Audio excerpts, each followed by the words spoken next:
In 2012, I had a sudden cardiac arrest, at 48 years of age. They rushed me into emergency surgery, which I didn't know if I was going to survive. I was having trouble breathing and having trouble sleeping at night. I was type 2 diabetic.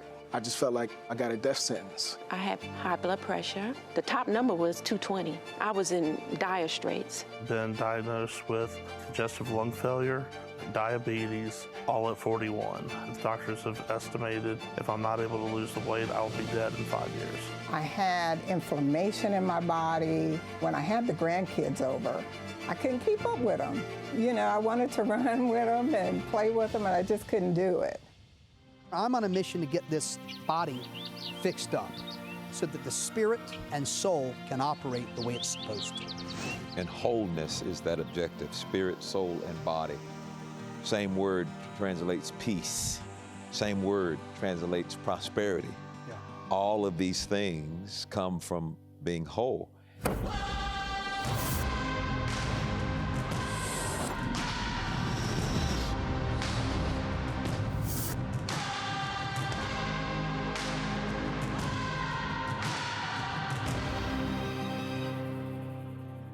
We can now begin this journey of renewing our minds where health is concerned. My doctor couldn't believe it. We were able to actually reduce my cholesterol medication by half. I feel like a new person.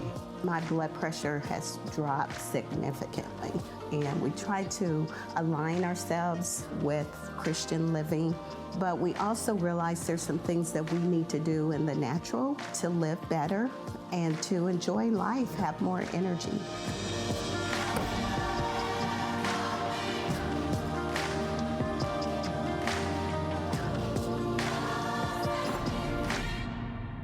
We're giving the body half a chance to heal itself the way God designed it to do.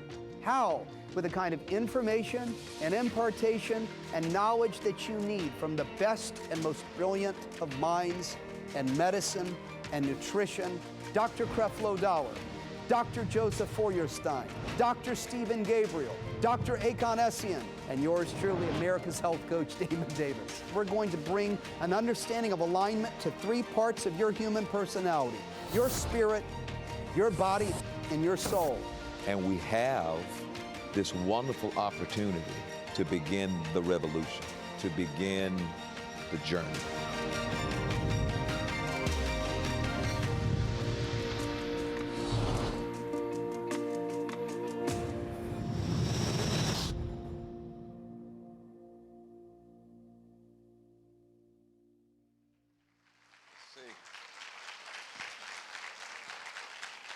First of all, let me take the time to welcome all of you here tonight and welcome those of you who are viewing from the Word Network.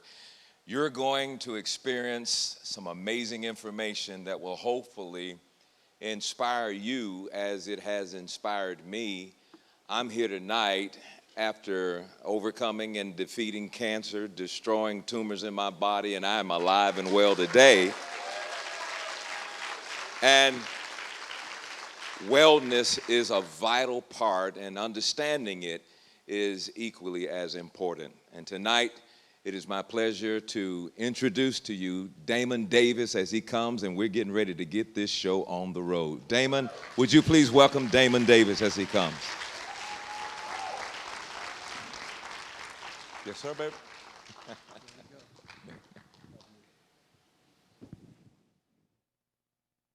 How y'all doing? Let me welcome you to a very, very, very special evening. And I want to thank you for investing your time tonight to be here, making an investment in you. Isn't that awesome? Tonight we're going to love ourselves to health. I'm going to get into explaining what that is. But I want to first recognize not just the audience here, but as Dr. Dollar stated, the people that are watching really worldwide. We're broadcasting right now in 122 countries. Isn't that amazing? And I would submit to you that the real pandemic that we have faced, the real pandemic that we continue to face, is the disease in our body. And we're going to disrupt some stuff tonight. I have some doctors that are here with us that are on our our team at Zoe Wellness Centers of America. And I warned them in advance that we're going to be a wrecking ball to medicine tonight because we're going to say some things that maybe you've never heard before. So I want to welcome you, and then I want to also thank our host, Dr. Creflo, World Changers Church International. I'm just so grateful and thankful for the privilege to be here to bring some truth and understanding to this subject of sickness and disease. Now, before we get started, and I'll introduce who I am and tell you about Zoe and all that other good stuff, we're going to have a little fun. Now, normally they say, turn your phone off, or at least silence it when you come to an event like this. If you have a phone, I want you to keep it on. We'll keep it silenced. But I want you to keep it on. I want you to hold it up really quick. Let's see who has a phone. Now, that represents the entire 122 countries watching, and many, in fact, are watching us by way of a phone. But that phone, what a great communication device. And that phone tonight is going to help me find out exactly why you're here. Now, before we go further, let me explain, and I'm going to move quick because I have 15 minutes, and I promise to stay within that time. We are not capturing any data from the questions I'm about to ask you that you will answer by way of your phone. I'm saying that publicly. I will not be emailing you when you give me an answer. That's number one. Number two, we won't be texting you. Number three, I will not know who you are.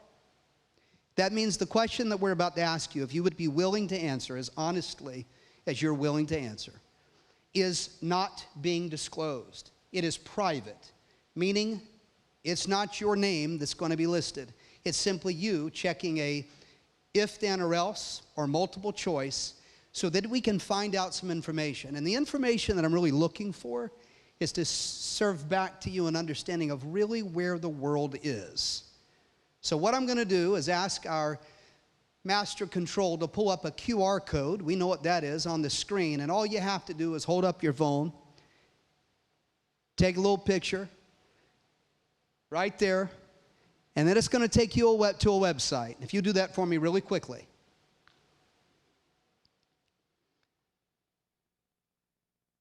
It is going to take you to a website.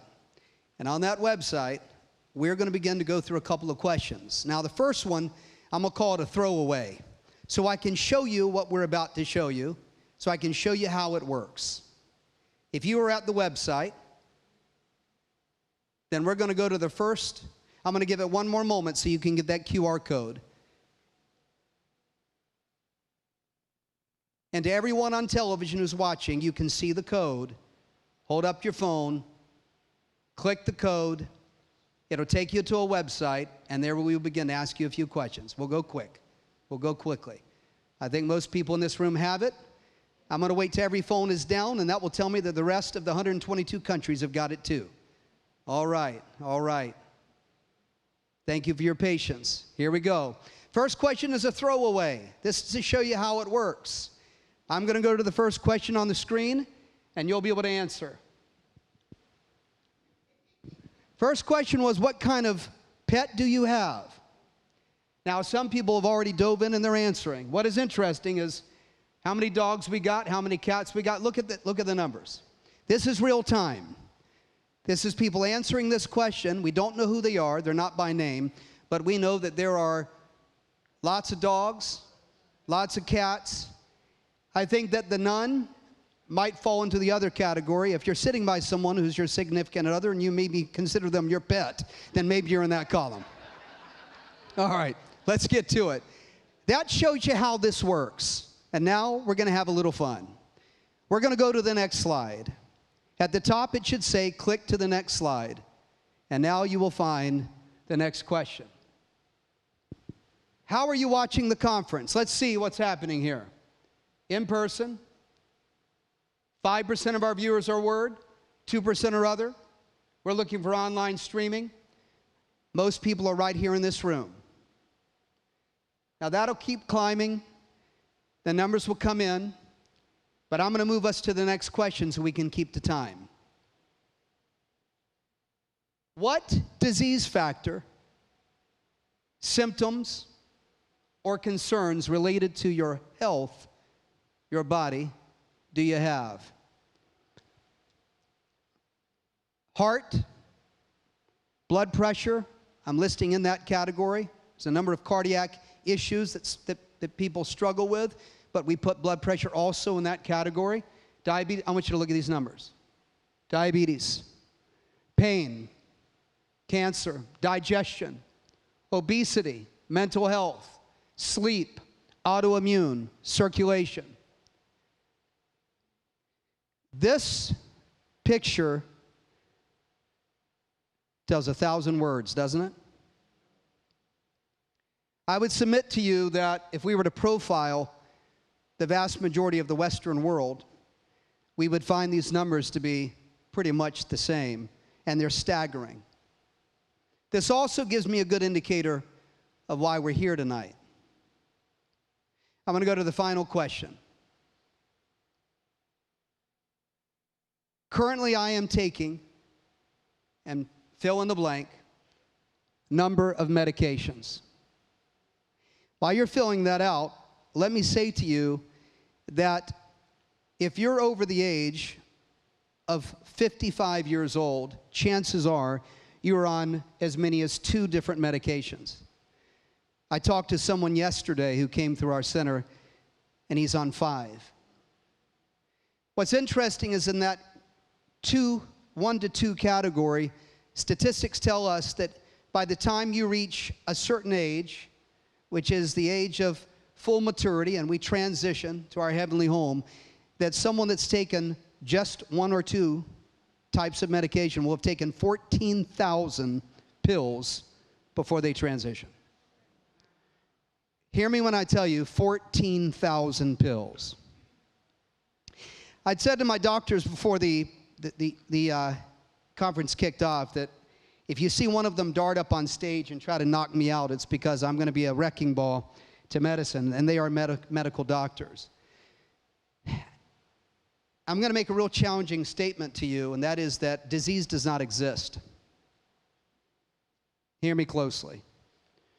Yes, disease by name is what describes much of what you saw on that poll. But the way I look at disease is that disease is a symptom. In fact, I would submit that disease is the name of what we are told we have at the moment that we go see the doctor so that we can get a name to then get treatment. And the cycle goes something like this. You know something's going on in your body, and you finally decide to go to the doctor to find out what it is. And the doctor gives you a diagnosis. Thank God for our doctors. Thank God for medicine. And they give it a name. But it's at that moment that treatment begins. Some of us, surgery. Many people, medication for the rest of their life.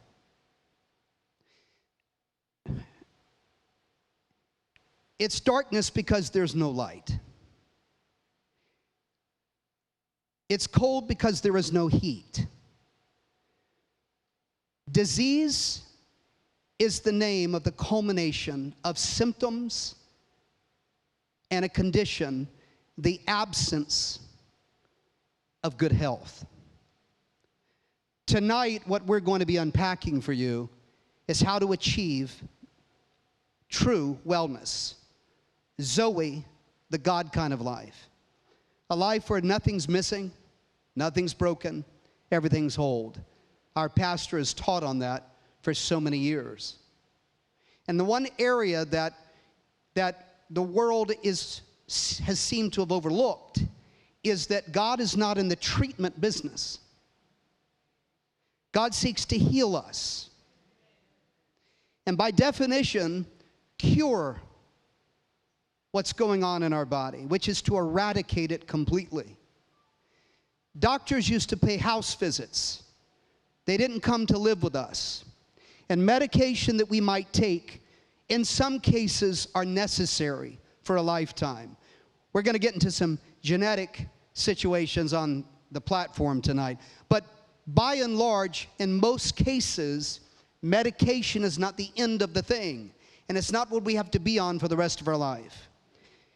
What we discover in the world of Zoe Wellness Centers of America, when I got sick, Damon Davis, I got diagnosed with a thyroid issue, 3 nodules on my thyroid, autoimmune disease. They diagnosed me with RA, rheumatoid arthritis, and they told me I'd be in a wheelchair in 15 years. My father died of heart disease, heart transplant, converted through medication into cancer, and he died at 58 years old.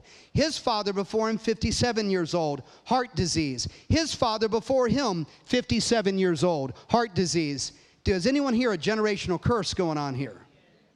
Well, a generational curse can also be just generations of not understanding how the body works. And what we can do, self-care, to bring our body into balance so that it can do what God designed it to do, heal itself. I believe in supernatural healing. I went to the altar one time, and I'm telling you, I got it.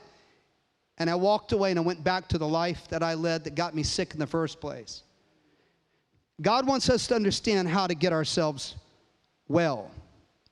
And He created us 3 parts: spirit, soul, body. Man created in the image of a triune God. This is the area that you will discover tonight that we talk about not just in the world of Zoe, but the doctors that are on my team specialize in. An area of functional medicine, integrative medicine, where we're not treating symptoms, we're getting to root cause. We ask the question, how did we get there? And what we discover, and now the rising tide in medicine, and I mean the rising tide is raising all ships, where every doctor that's paying attention now is looking at the science of medicine and physics and an understanding of the gut and the brain-gut connection, what's happening at a cellular level. And we're discovering that there's something way before the food that we put in our mouth. We call it the plate before the plate, and that is primary food. And as I transition to this team to join me on this platform, we're going to unpack for you why we have a problem. And in the category of spirit, we know there's only one solution, at least that we're talking about tonight. And my apologies, I have placed these in the wrong bag. Let's ignore that on television. Dr. Dog, I apologize. In the spirit bag, we have understanding. And I will tell you that medicine now knows that meditation is so important. We call that prayer, don't we? Knowledge and understanding. What in the world would we have if we didn't have this to turn to? And the darkest night of the soul. Well, when we don't have that to turn to, what do we turn to? In the soul bag. My apologies. Medicine. Big medicine.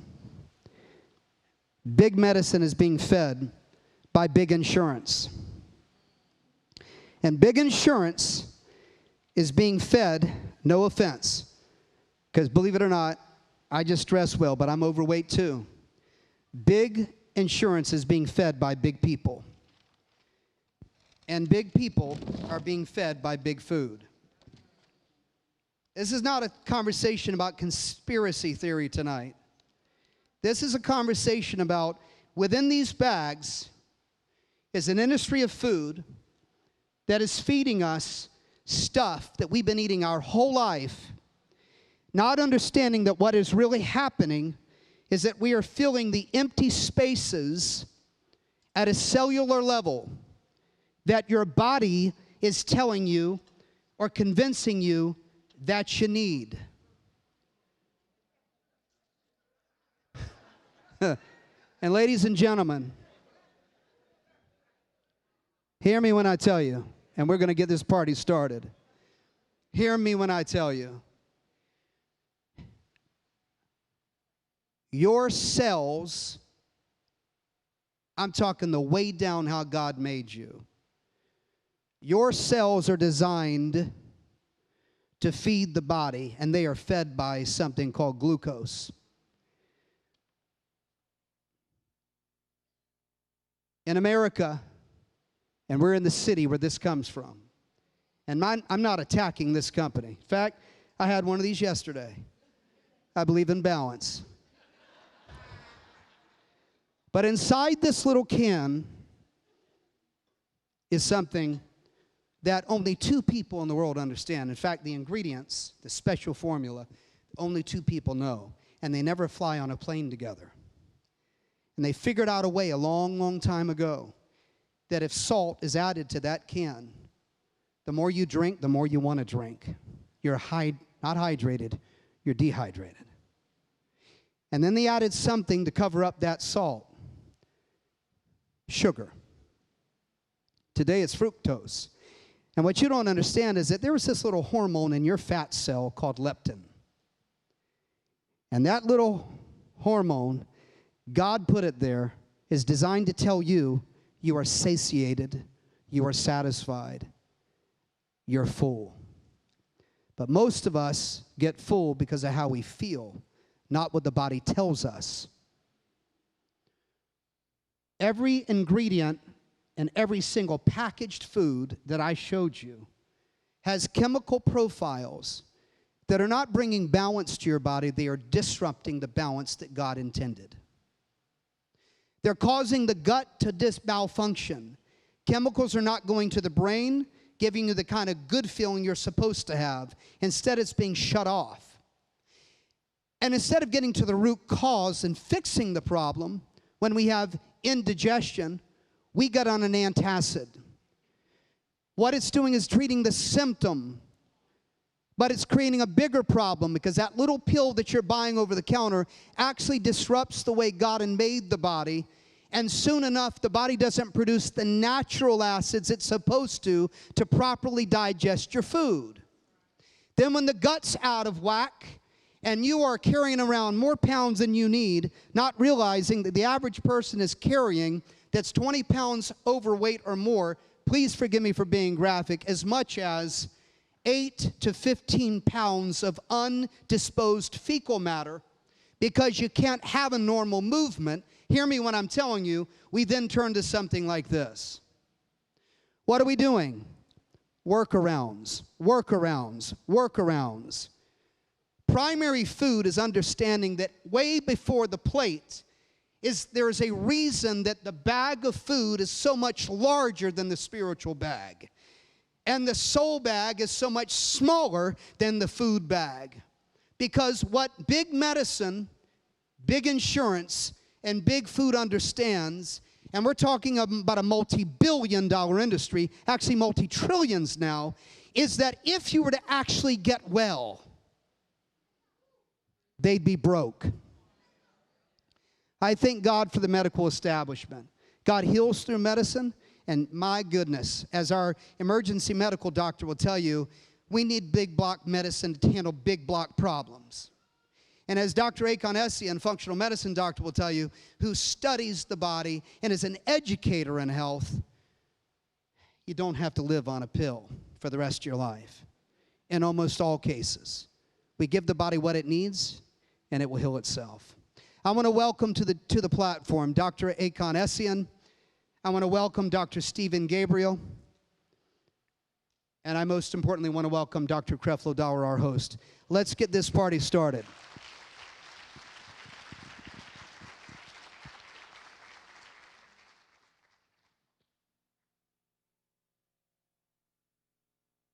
You still have your phones, and everyone watching online, they do as well. We're going to allow you to be engaged in the conversation tonight, and I must disclose in advance, we're not here to diagnose, treat, or cure anything. That's God's job. And we do not recommend that you stop seeing your medical professional. What we're here to do tonight is to talk about really how the body works and give you information and impartation that you can take control of your health. And this is going to be a roundtable discussion. We haven't rehearsed. We haven't shared questions. We're going to do this live. And I want to imagine for a moment that you're sitting in front of us in the consultant room at Zoe Wellness Centers of America. And you come through the door and you're trying to lose 30 pounds in 30 days. And we don't start with, here's what you should eat. We start with why you're here. And the real goal is not just weight loss, because losing that kind of weight is possible. The real issue is how we put on the pounds anyway. And on the journey to wellness, it's not a destination, it's a journey. The journey we're going to embark upon tonight is the journey you'll take for the rest of your days, meaning we want to re-engineer how our brain works. We want to change how we think, how we see food. We want to change the emotional connection we have to food. We want to understand that food is our medicine and medicine is our food.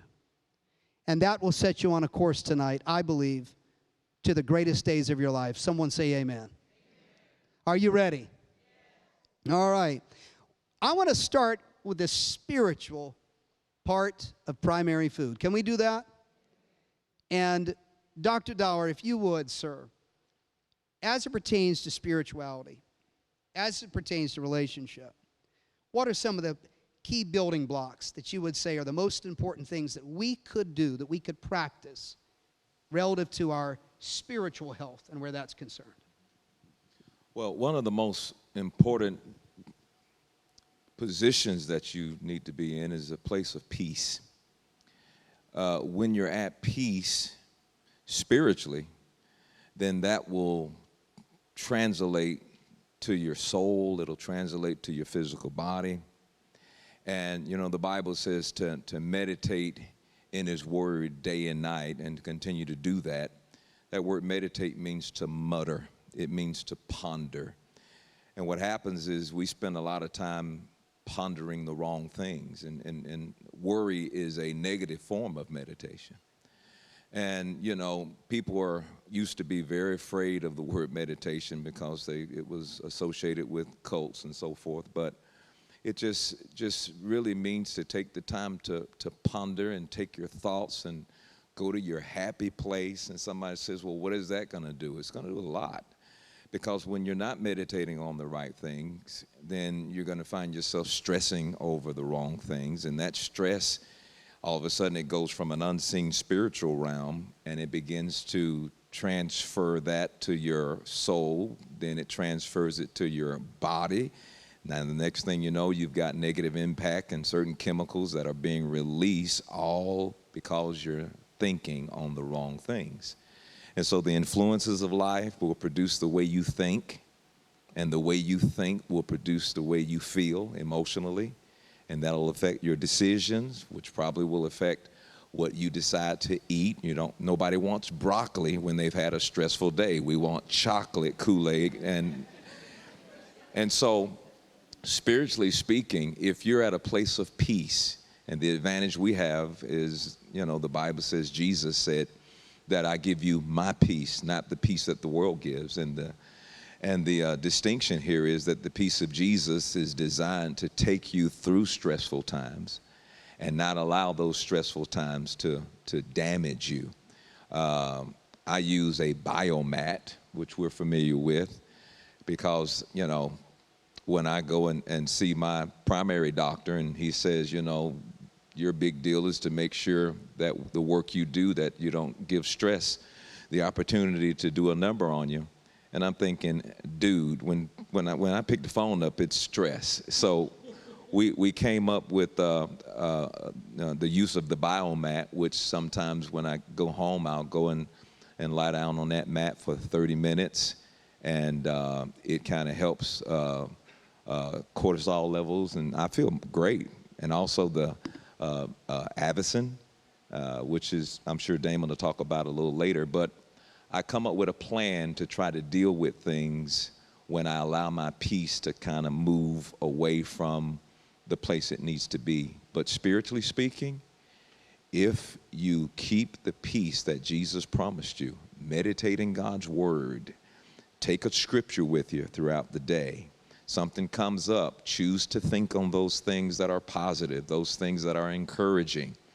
That's going to be a base and a foundation for good health, making the right decisions and knowing what to do. But unfortunately, if you don't achieve that area of peace in your life, you can take all the vitamins and supplements in the world, and it's not going to really help you because your cells are not in a position to receive it. So take the Jesus piece and learn how to get into a place of rest and a place of peace.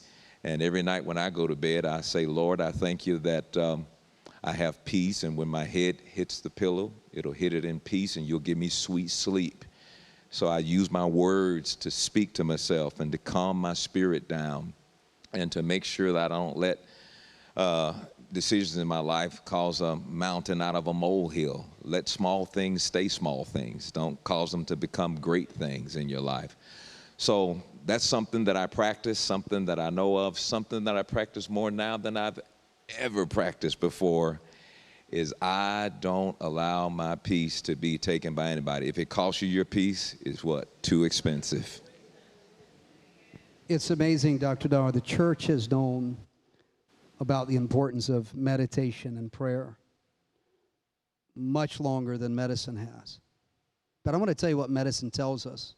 That medicine, I'm talking by study, clinical study, tells us about the value of meditation, how we respond to stress. If you want a good reason to praise God instead of curse somebody, if you want a good reason to pray the very moment you feel stress coming on, if you want a good reason to take a walk in the morning, take a walk in the evening, even in the midst of the worst calamity, take a moment to step outside of the situation and find a way to manage that stress, here it is. A 2016 meta-analysis published study in the Journal for Brain Behavior and Immunity found that, watch this, meditation, we're going to call that prayer, meditation significantly reduces markers of inflammation in the body. Inflammation, ladies and gentlemen, is the precursor, the baseline to nearly all disease. Our doctors will chime in a moment, but I want to hit one more for you if I can. A 2017 study published in the Journal for Frontiers in Human Neuroscience. This is the study of the brain and how stress impacts the brain. Found that brief meditation,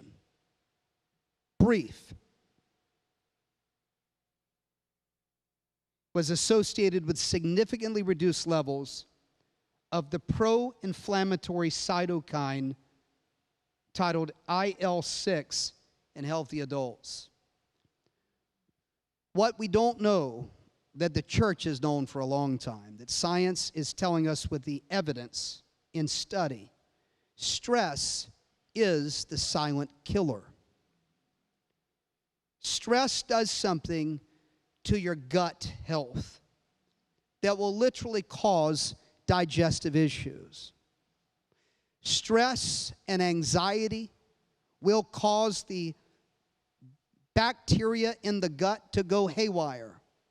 Stress will cause your immune system to malfunction. Docs, am I speaking the right language here? Absolutely.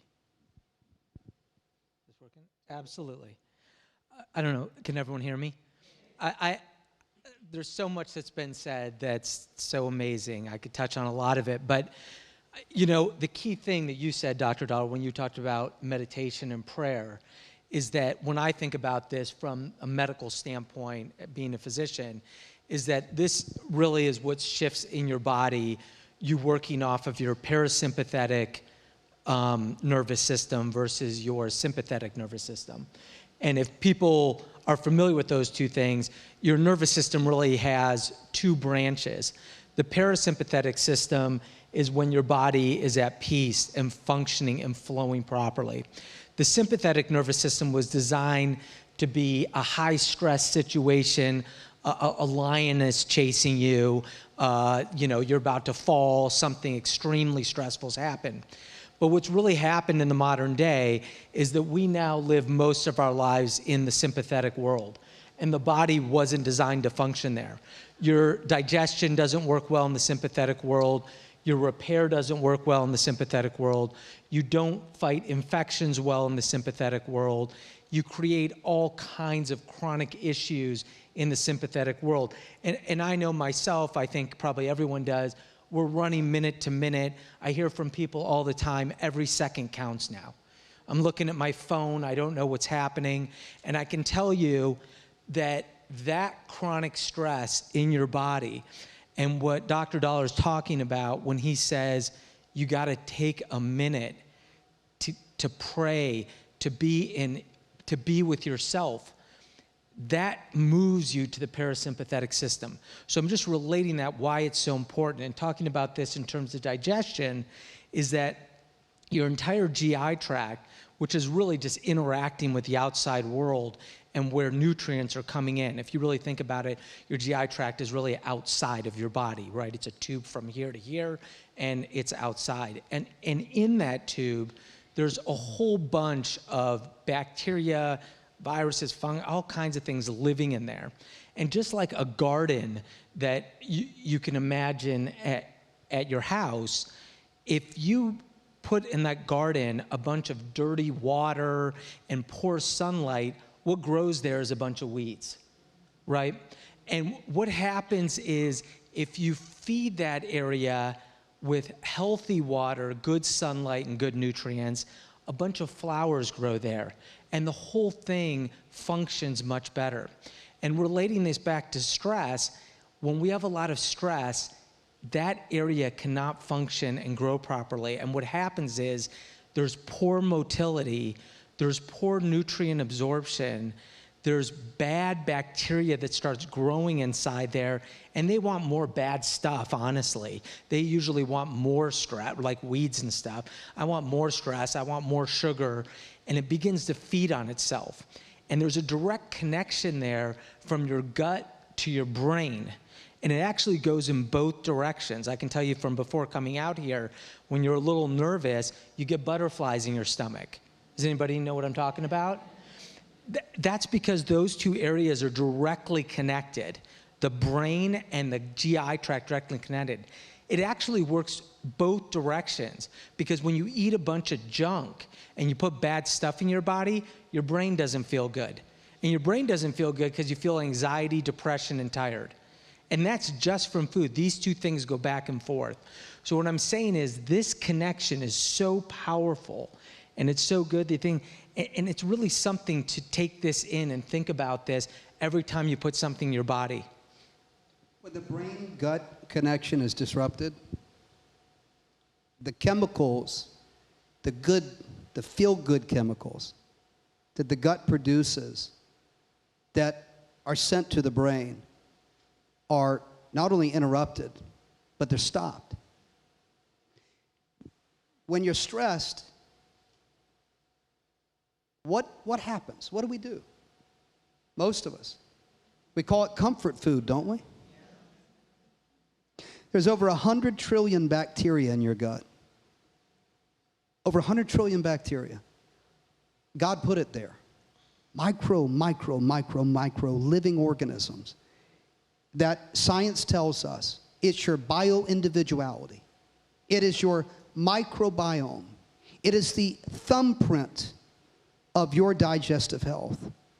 And we know that your thumbprint, that microbiome, it came from either the delivery canal that you came from or the hands that touched you when you came out. Your microbiome is set at birth, and it's a governing system and part of how the body functions. Those 100 trillion bacteria that once upon a time were well organized and little colonies and communicating and were fed good stuff, was sending the good chemicals to the brain. Dopamine, serotonin. Once upon a time we're sleeping right. Once upon a time we didn't respond so aggressively to stress factors. But something happens along the way.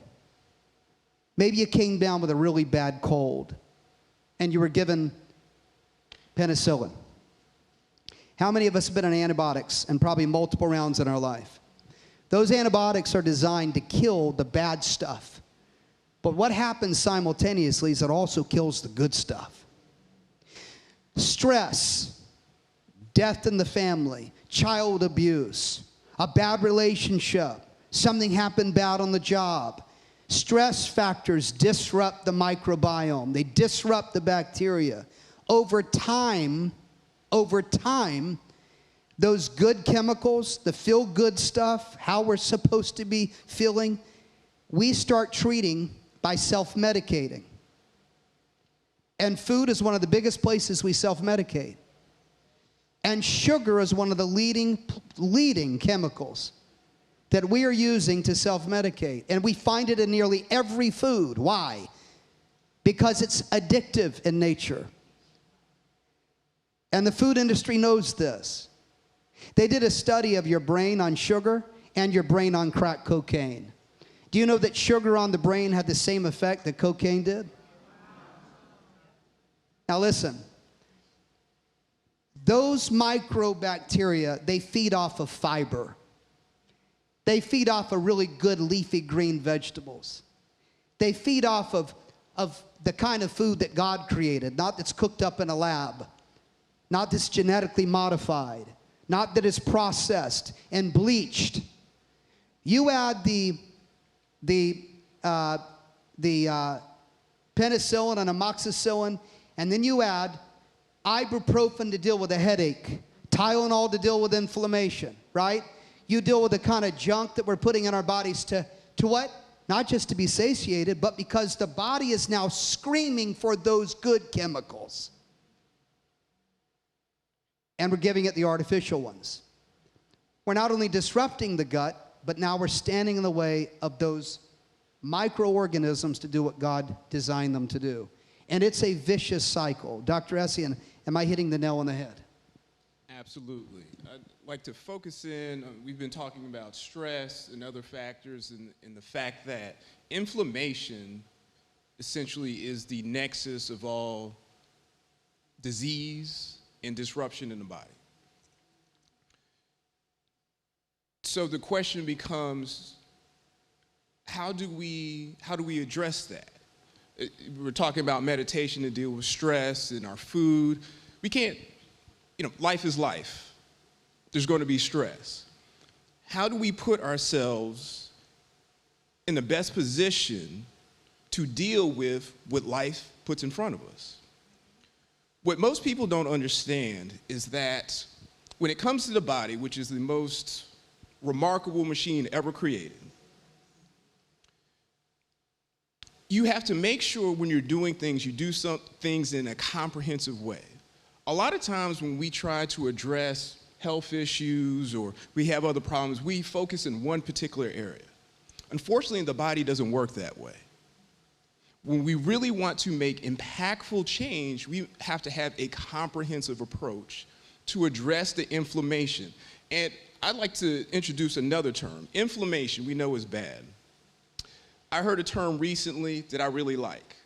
It's infla-aging, okay? If you see somebody, or I should say the best way to take years off your life on this planet is to continue to exist in a high level of inflammation. So in order to be successful in putting your body in the best position to deal with these issues, again, it has to be a comprehensive approach. So what do we need to do? In order to maximize your health, wellness, disease prevention, you have to make sure you're engaging in proper behaviors in 3 particular areas. 1, make sure you're getting enough regular exercise. That's, everybody, whoa, I saw eyes roll back in the head. But it's important because that exercise, again, is strengthening the body. It's strengthening the immune system. It's strengthening the heart. And it's also allowing any toxins or things that negative things we put in the body to be able to get out. Every time we move, we walk, what happens? Our muscles are contracted. And that's helping our vessels contract. And we're pushing those toxins out. So you have to make sure that you're getting enough regular exercise. Now, this doesn't mean you have to be in a gym 7 days a week. If you just walk around your neighborhood 3 times a week, that's a wonderful start. So the first part is exercise. The second part we've already been talking about is diet. The food that we're eating basically is medicine. That's what it is. I mean, if you look at supplements, even the prescription medications, they're just elements condensed, but all of that is coming from food. So we have to make sure that, again, we're feeding ourselves appropriately. We want to feed the soul appropriately with the meditation in church. We need to feed the body as well. So when it comes to diet, there are actually 3 things. Because a lot of times, again, we have that singular focus when everybody says we need to make changes for weight management. The first thing you think, well, I need to control how many calories I eat. So let's just start removing calories. Okay, calories is important, but also the quality of those calories is also important. Eating less of the foods that Damon's been talking about is not what we're going for. We need to improve the nutrients going into the body. So that's the second part. And the last part is how those calories or nutrients get into the body. That also is very important. A lot of times when we, again, try to make dietary changes, we just said, well, I'm going to reduce calories. I'm going to do that by knocking off meals. I'm going to eat once or twice a day. How many or anybody in this audience or have a friend that said, I'm eating once a day to reduce these calories and I'm at the same weight or I'm gaining weight? Who's heard that before? Exactly. Because the problem is your body doesn't like that. Your body is built to protect itself at all costs. If you're not eating regularly, your body says, uh-oh, is this a famine state? Is this going to get worse? In case it is, we need to protect ourselves in case it doesn't get better. So the way it does it is basically by bottoming out your metabolism. So even though you're eating a smaller amount of calories, your body still sees it as a surplus and it's just storing up for that rainy day. So again, understanding how things work and doing it in a comprehensive way. So again, with the diet, it's the quantity of the calories, the quality of those calories, and how the calories get in the body. And the last part is making sure you're getting enough restful sleep. Which again, the way society is set, we don't get enough of that. But when we sleep is when the body repairs, regenerates. And if we're sleeping, 1 or 2 hours or 4 hours a night, we're not getting that.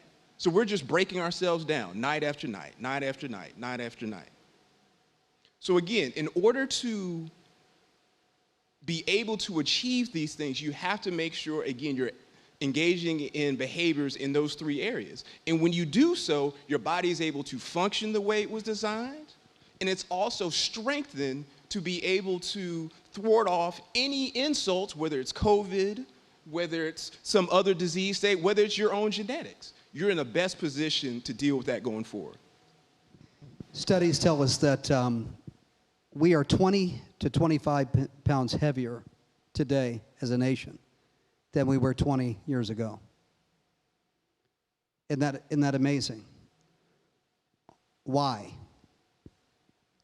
What happened in the last 20 to 25 years? Are we just eating more? It is what Dr. Essien spoke to. It's what we're eating. People come through our center all the time with the first question, how do I lose weight? And they've been carrying around unwanted weight for quite some time. And it's devastating on our health. And it's not, by the way, always the stuff we see on the outside that matters. It's what's on the inside. Inside the body, the fat that is packed around the organs to protect it. Not just the subcutaneous fat, not just the pounds on the outside. And what has happened is we put on the pounds over years because of the kind of food that we're eating. And specifically, there's one area that if you were to understand food, that it truly is medicine, we could nearly eradicate every single type 2 diabetic in North America. If you are dealing with type 2 diabetes, you might not have been told that your food has everything to do with it.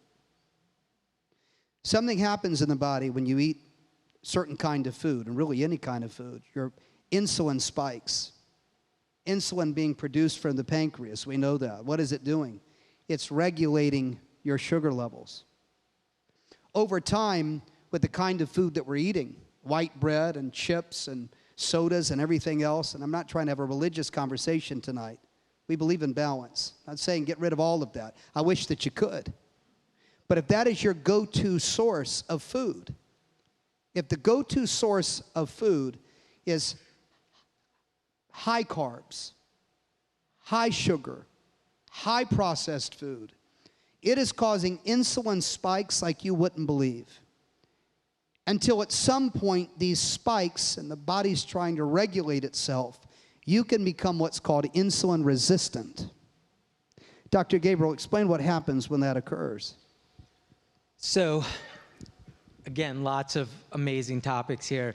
I'm going to start, I just want to add in that I just looked at some data last week that the average American or average person in the Western world is eating about 250 grams of sugar a day.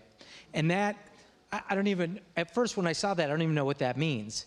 And I thought, is that high, is that low? And then I looked and saw that maybe 50 years ago it was around 100 grams of sugar a day. But what's even more interesting is when you start looking back 100 or 150 years ago, it's down to about 5 to 10 grams of sugar a day. So the reason, why is that? The reason why is all those foods on that table didn't exist 100 years ago.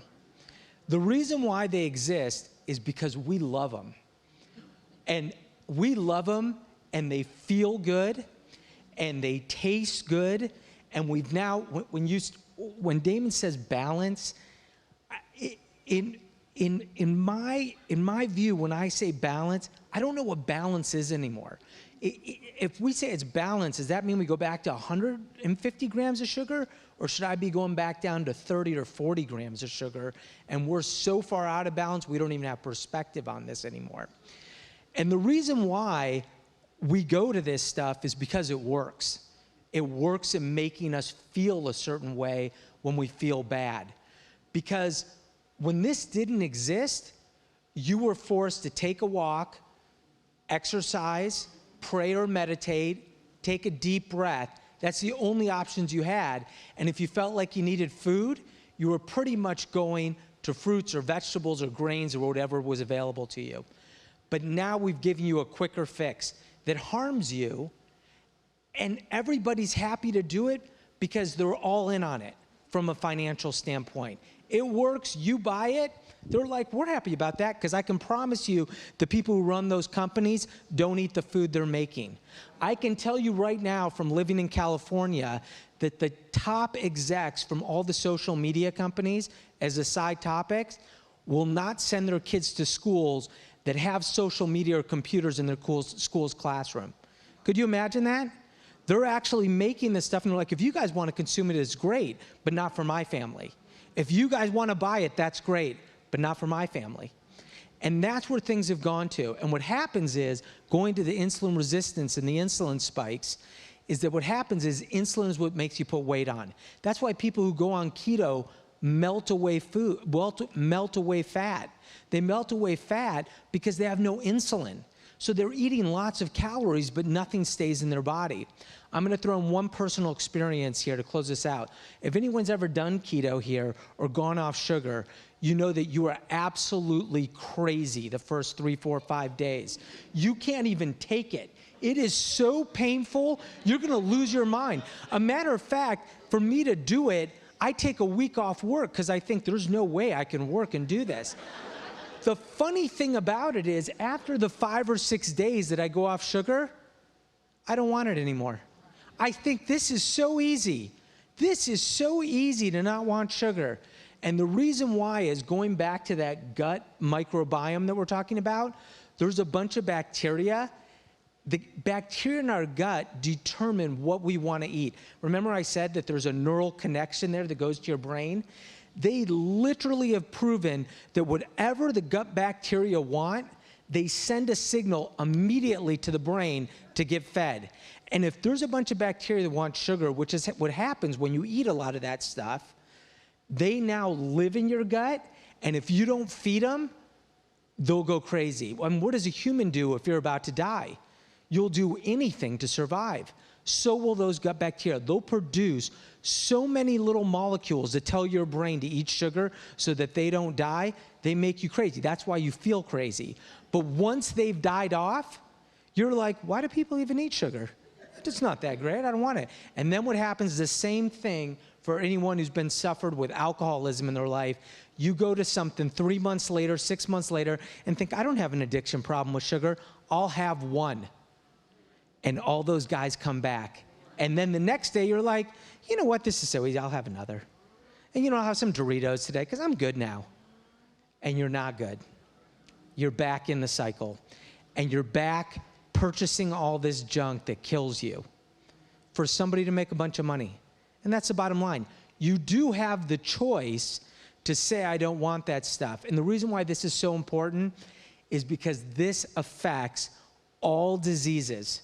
This affects how the body functions, how you fight infections, how you fight cancer, how fast heart disease comes into your body. It affects everything. It's the entire system. My first cousin told me the other day, who's been really healthy lately, he said to me, it's so funny because all we're talking about half the time is what supplements to take and what to do with this and that and all these things. And he said, but the really hard stuff is exercising and eating right and getting rid of the bad food. And it's really hard. And the other stuff almost doesn't matter until you get that part down. And you've got to just go through it. And his last line to me was, he sent me a text, and the really hard stuff is awesome and fun once you can do it. Once you do it, it feels incredible doing the hard stuff. It's easy to go to the doctor and get a pill. It is. It's easy to eat that food when you don't feel good. It's easy to do all the bad things. It's hard. It's hard to show up to church on Sunday. It's hard to meditate. It's hard to sit there and be with yourself. It's hard to take a walk when you're stressed versus picking up some Doritos. It's hard to exercise. I hate exercising. Let's all be honest. All of us sit around and talk about, oh, just do some exercise. Who the frick wants to exercise? Let's be honest. It is hard. I go through a mental thing for 10 minutes before I can even get started. It is like I'm battling myself. When I'm done, I'm like, I feel awesome, right? But to do it, it is brutal. And so I try to put in my mind, like, I can just do 10 minutes. I can do 10 minutes of anything. There's no excuse for not doing 10 minutes. And then once I do 10, it's easy to do 15. But you got to start with something easy, and you just got to do it. You got to psych yourself out. The next time you're stressed, I have a shelf actually in my fridge that I say, if I want to eat because I'm stressed, it's 11 o'clock at night, I have work to do or something like that, I can only pick from this shelf. I got some broccoli on there, I've got some carrot sticks, and you know what? Half the time I look at it and I think, I don't even want that stuff. I must not be hungry. But dang, a cookie sounds good. I'm so confused. And so you just got to do it, and you got to force yourself. You almost got to corner yourself.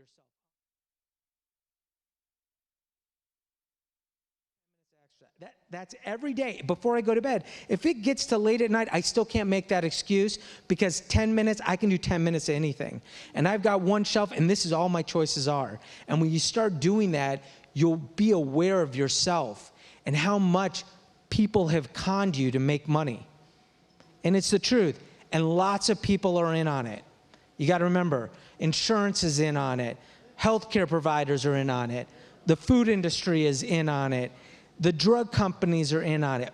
Big money is in on you being sick. And they don't care, honestly, because it's your choice. And if you decide not to do it and they decide to do it a different way, they're like, okay, we're happy to go on vacation to Hawaii while you make yourself sick. And you got to rise above it. And it's super hard. Nobody can tell you it's easy. It's super hard. But they've put the stuff in front of you. They have. And it wasn't a choice before. But someone realized that we'd all go to it if they put it in front of us. And so you got to change that. And that's really the only way to start getting healthy. Understanding the food is really what you're talking about, getting educated. And that really is a process. It is a process. It's not easy, especially when the information seems to be not so readily available. And most of us are following what we were taught. We have to reteach ourselves. We have to learn it new. We really do. And it really is about valuing yourself. Dr. Dower, the conference theme is loving yourself to health. Do you feel that part of we give in to the condition? We accept the new normal, what life has become. Once upon a time, we're healthy. Once upon a time, we're skipping and we're vibrant. We have energy. We're sleeping through the night. And something happens. We get sick. We get a little sicker. Medication helps us manage through. Life continues on that slope. And before you know it, it's the new normal. And it's crazy what will happen. We will settle into that new normal. We will actually get comfortable with the new normal. Pain in our joints that we learn to live through, and we learn to manage through some over-the-counter medication or maybe prescription. And it helps us get through. We are in toxic relationships, perhaps. Not making any suggestions tonight. I do believe in the law of addition and subtraction. Add to your life people that add to your life and subtract those that take from it. But in truth, before you know it, you're coping and you're putting up with stuff, and relationships become toxic and it affects your health. And what do? You go to the food and you just get by. So much of what's happening is us just getting by. And it's taking its toll on our bodies. And does any of that, Dr. Dower, at some point have to do with how we see ourselves, how we value ourselves? Perhaps that we don't love ourselves as we should or as that God loves us. Well, we've developed a mentality of just settling for things. And we look at ourselves and we say, well, I'm just getting old. This is what's supposed to happen. I can't tell you the number of folks I've gone in to see, and they say, well, you know, you're getting older. And I reject that. And in fact, I had a little sprout with a doctor I went to. I injured my knee, and she said, oh, it's just probably arthritis. This is just a part of aging. And I'm like, I fight aging like I do the devil. You know? And I challenged her. I said, go ahead and take an x-ray. And she came back, she says, I've got to apologize to you. And she showed me, she says, you still got all of your space and everything. And then she started prescribing medication, and she looked at me, she says, you're not going to take this. I said, nope. I said, I'm fine. I don't even know why you would talk medication when the x-ray just shows you that there's nothing wrong. And but we settle. And I'm not going to settle for anything. In about 8.5 years, I'll be on my 70th year, and I plan on carrying on the same protocols that I have in my life right now. And yeah, I don't want to look, old and nasty because you know, I'm settling for soul food. And you black folks, we know what soul food is, right? Candy yams, fried chicken, apple pie, ice cream with it. Ooh, child, I gotta have me some butter pecan ice cream and to watch this movie and oatmeal cookies. And you settle for that kind of thing. And then, you know, I'm on a whole food plant-based diet. And I mean, I challenge everybody that cooks for me. It needs to be good. I want to feel like I'm eating normal stuff. I want you to take fried chicken and figure out how to make something that tastes like fried chicken. And they look at me like, that's not going to happen, you know. But I do. I think that, you know, we've taken what some people call a norm, and we've made it our norm. And I'm saying don't settle. Don't settle for arthritis in your knees. Don't settle for inflammation. That back pain you have is just a big part of the inflammation that you're experiencing.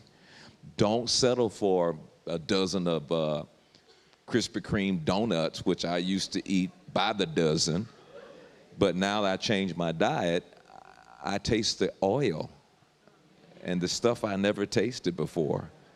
And so I'm so happy this panel. I mean, this is like a common sense conversation. The doctors are not using all these big words that nobody knows. And I never did understand, why are you telling me this big word? Break it down, start off there, and then you can use the big word for yourself when you're in. But this is common sense conversation here. And so far the conversation has been, watch your stress, watch what you're eating, movement is a blessing, and hey, my brothers and sisters, get off the soul food. This is how my mama used to do it. And she died at 50, didn't she?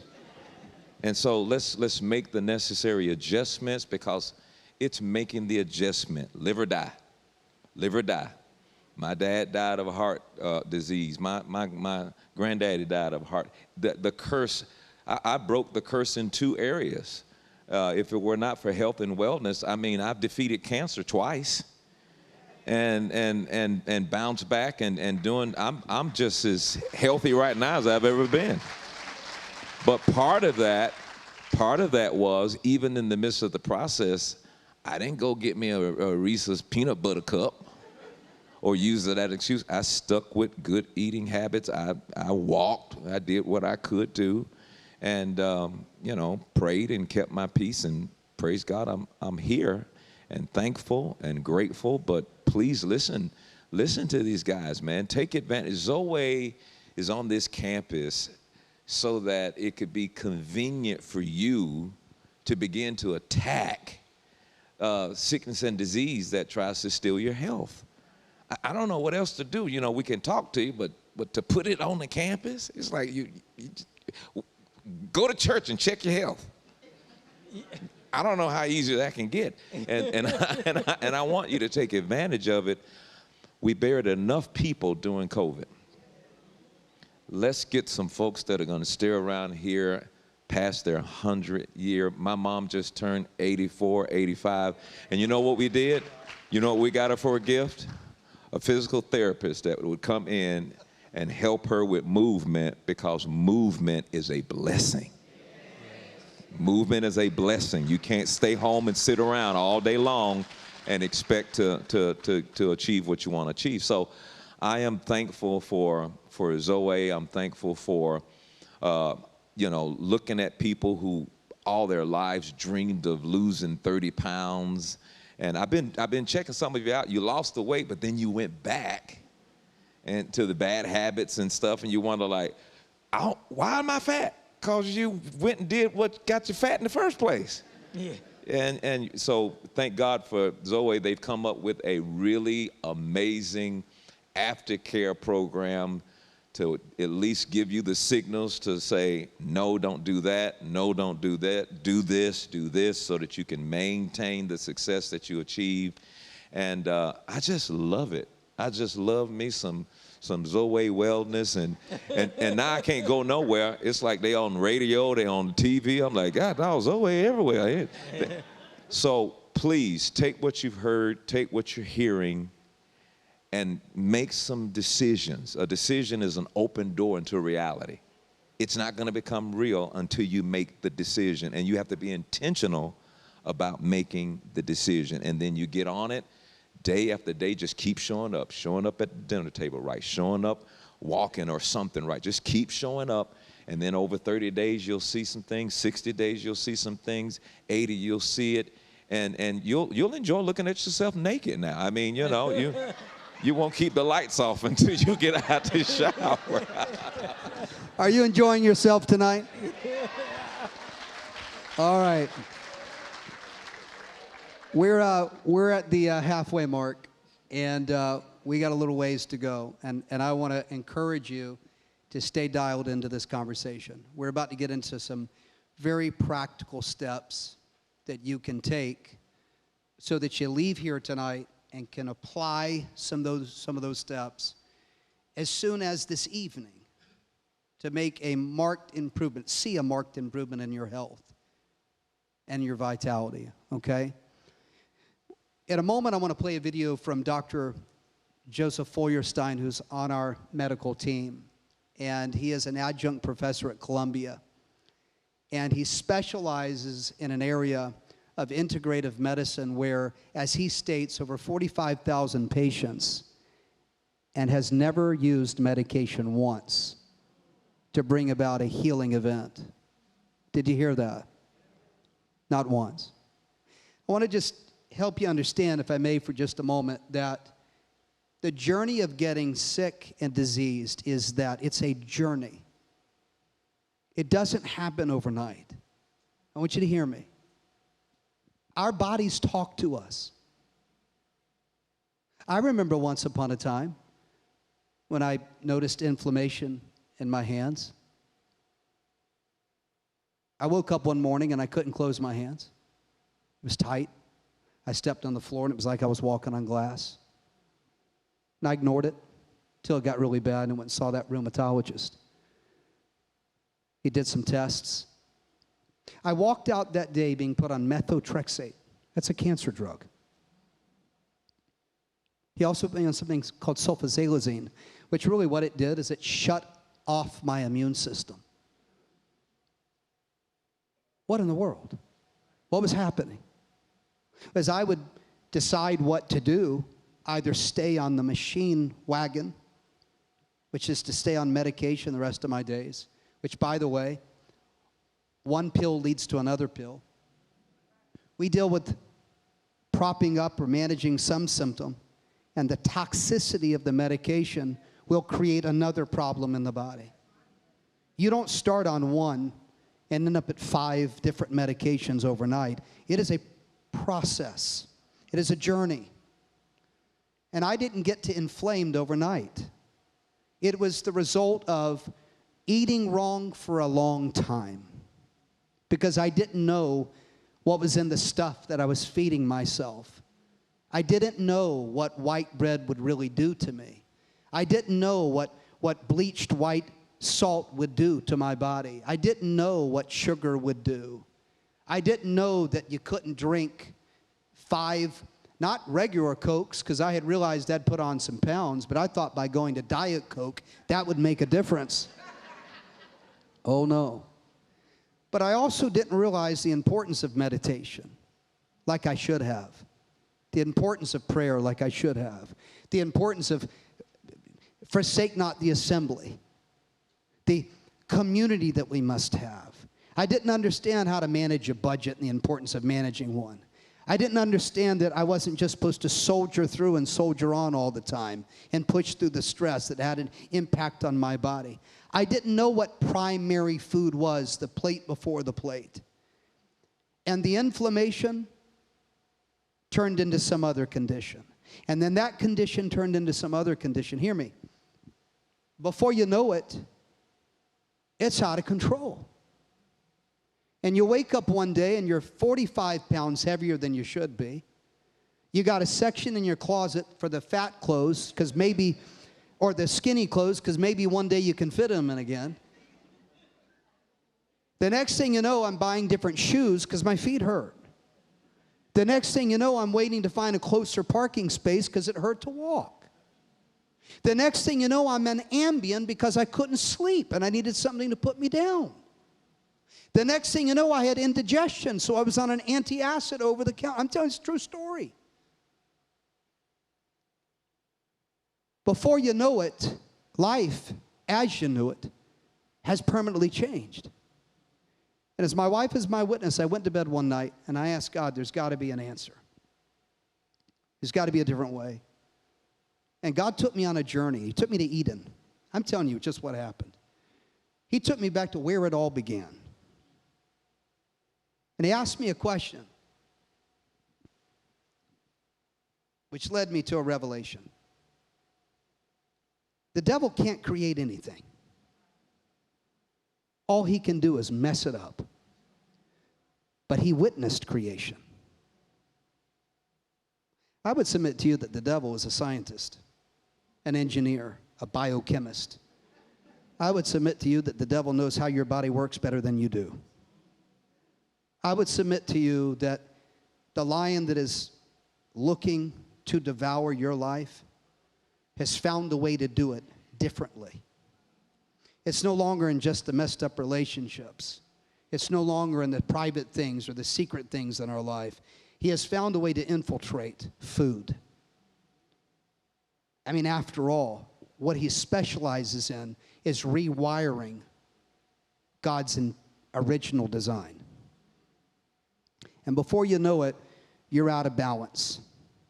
And I mean really out of balance, where no longer is it the spirit of man connected to the spirit of God and having dominion over the soul, the seat of our affections. And they indwell this body. But now, the soul life is leading you, the connection to the world. And now that soul man is feeding itself everything that is found in those bags separate from that Bible. Which means that almost everything in the grocery store that you're buying that does not exist on the outside rim is designed to mess you up.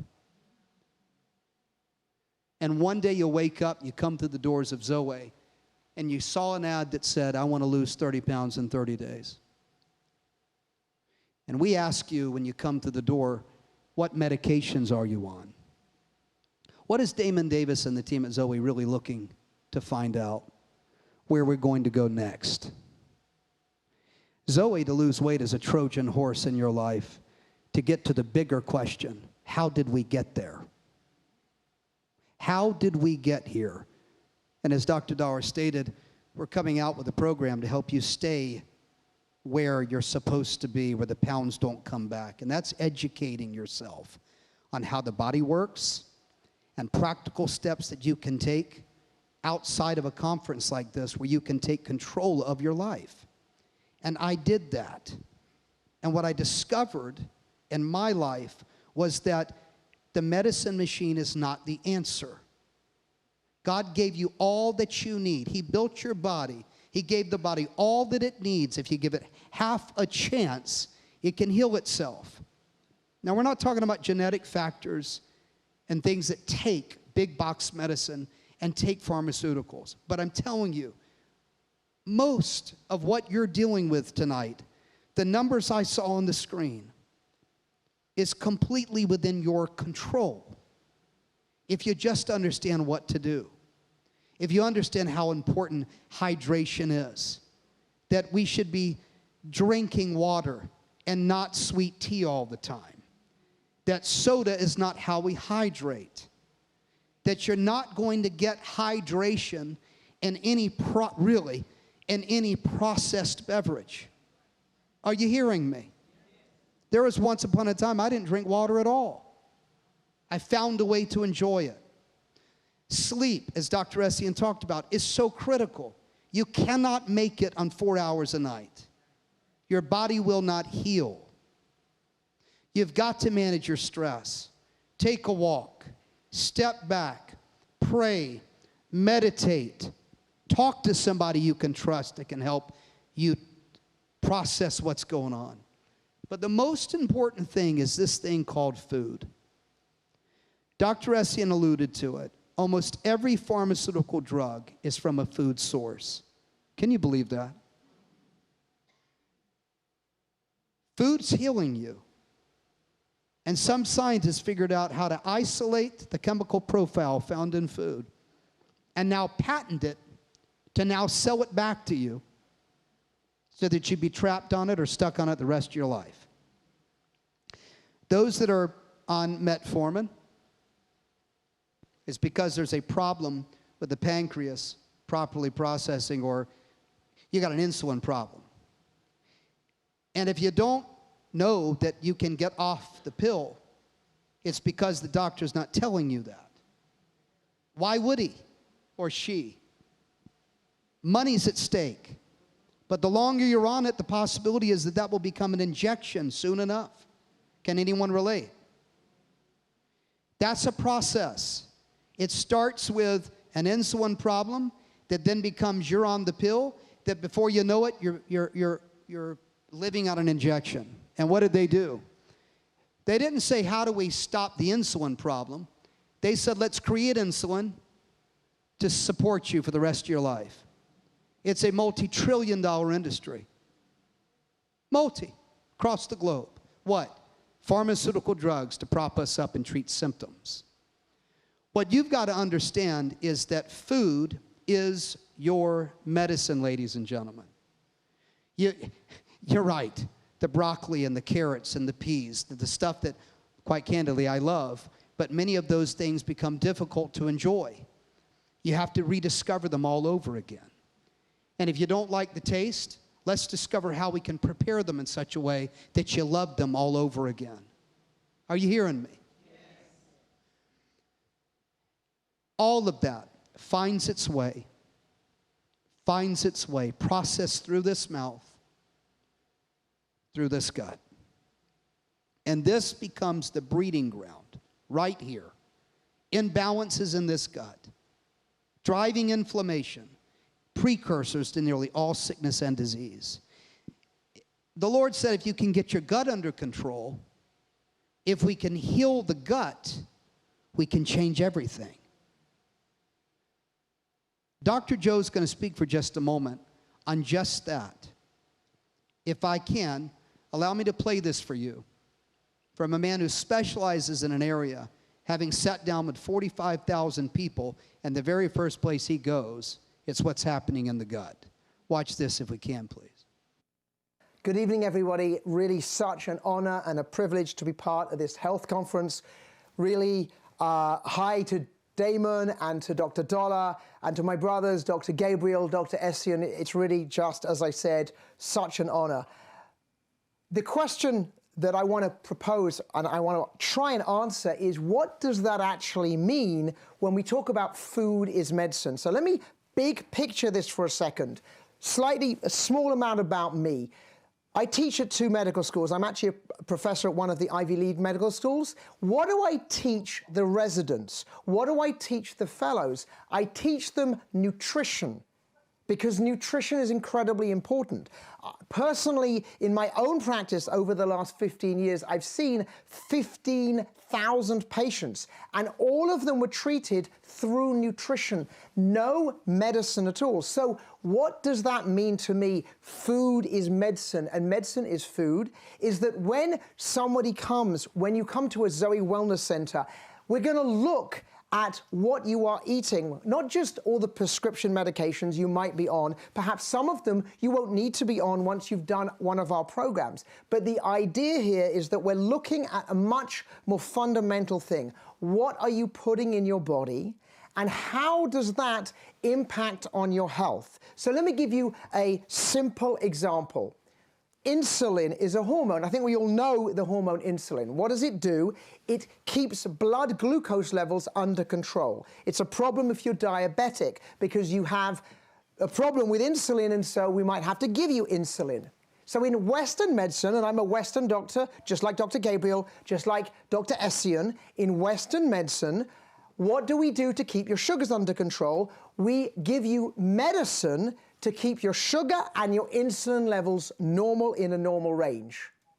So what do you do if you don't want to use medicine? If food is your medicine? So now you need to start thinking, okay, I'm not going to give you a prescription pill.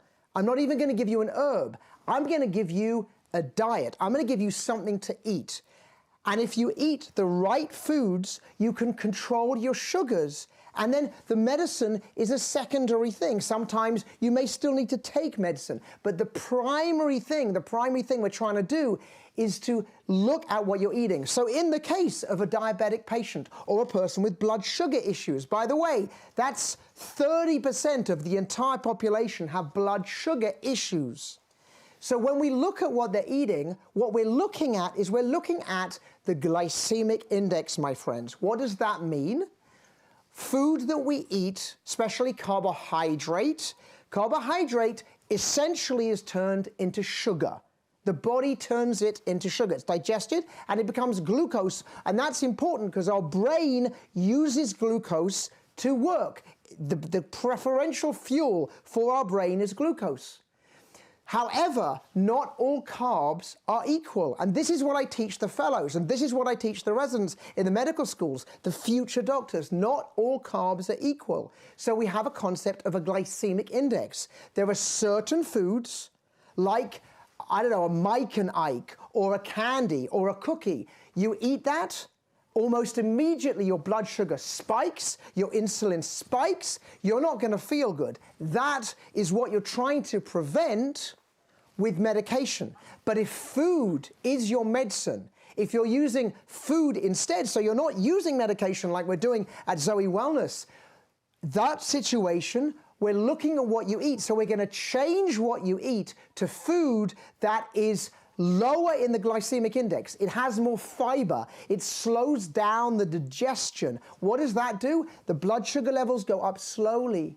They go down slowly. Your body doesn't have to make so much insulin. It's not taxing the body. It's not causing inflammation. All of those things purely through food. What else will food give you? Plants, fruits, vegetables, berries. What do they have apart from fiber? They have phytonutrients. All of these incredible antioxidants, all of those things, and that's stuff that you can't get from a medicine. We don't really have those. But in food, you have all of these phytonutrients, those antioxidants. The body is continuously under stress. The body continuously, as part of the metabolism, it makes these reactive oxidant species, or things called free radicals. Nothing's good if you have free radicals, because they damage your DNA. And we don't have any medicine that's going to help do that. But what do we have? We have food, we have fruits and vegetables and berries, and all of those different colors. Those are all different pigments that are antioxidants. So again, you're using food instead of your medicine to control your sugar, to help increase the phytonutrient element.